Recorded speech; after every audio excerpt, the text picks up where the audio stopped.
Greetings to all of you. I'm pleased to address this meeting, which I trust is an excellent opportunity for participants to exchange lessons learned and best practices in promoting human rights in the region. This is a challenging time. COVID-19 has shown us a world immersed in human rights gaps, and it has made them deeper and wider. The pandemic has exposed the weaknesses of political, economic, and health systems and laid bare systemic discrimination and deep structural inequalities everywhere, both within and between countries.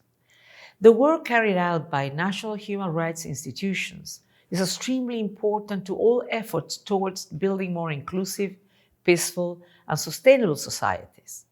In that regard, I welcome this year's discussion on the role you can play in two extremely important topics: environmental human rights and the rights of persons with disabilities. In the midst of COVID-19, our world continues to suffer from climate change, pollution, and biodiversity loss.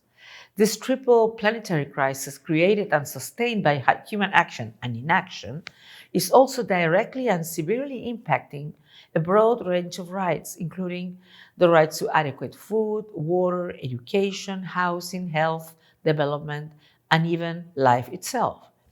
Recent months have unleashed extreme and murderous climate events on people in every region. Meanwhile, pollution, which is fueled by the same patterns of unsustainable consumption and production as climate change, is generating an estimated 1 in 6 of all premature deaths, while the extinction crisis also creates devastating impacts on human rights and ways of life. A safe, clean, healthy, and sustainable environment is the foundation of human life.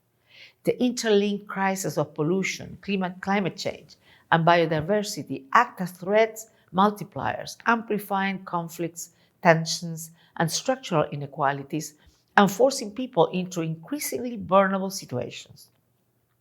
As these environmental threats intensify, they will likely constitute the single greatest challenge to human rights in our era.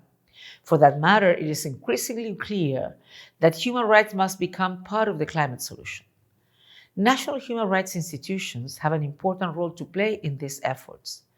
Under the Secretary General's Call to Action for Human Rights, my office and our partners are supporting NHRIs as key actors in the promotions of right-based environmental action. That also includes the protection of environmental human rights defenders and support to the development of relevant national laws, plans, and policies such as nationally determined contributions and national adaptation plans of action.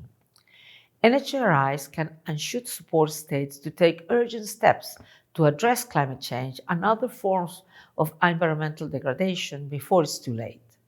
And they can also do so by helping promote much more effective, informed, and participatory climate action that can preserve our environment and protect people's rights, especially the most vulnerable.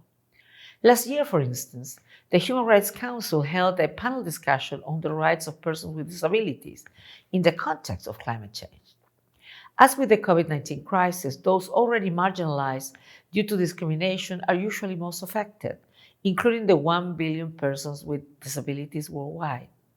The Convention on the Rights of Persons with Disabilities, CRPD, is one of the only human rights instruments that foresees national monitoring by an independent body. And this role is often taken up by the national human rights institutions, NHRIs, and equality bodies, giving essential guidance to ensure implementation of CRPD principles and provisions. National human rights institutions and equality bodies have a significant role in bridging government with individuals and ensuring that actions benefit all members of the community. That includes ensuring that people with disabilities can participate in decision-making, including the right to vote and stand for election, that their choices are equally respected and available to them, that they're no longer subject to arbitrary institutionalization or deprivation based on disability, and that they enjoy and exercise legal capacity on an equal basis with others, including signing contracts, giving or refusing free and informed consent, In order to uphold these rights, community living and community support cannot be considered in the margins any longer. It should be an essential component of leaving no one behind. All of these are vital tasks which will protect people's rights and strengthen entire societies to face the many challenges of today and of tomorrow.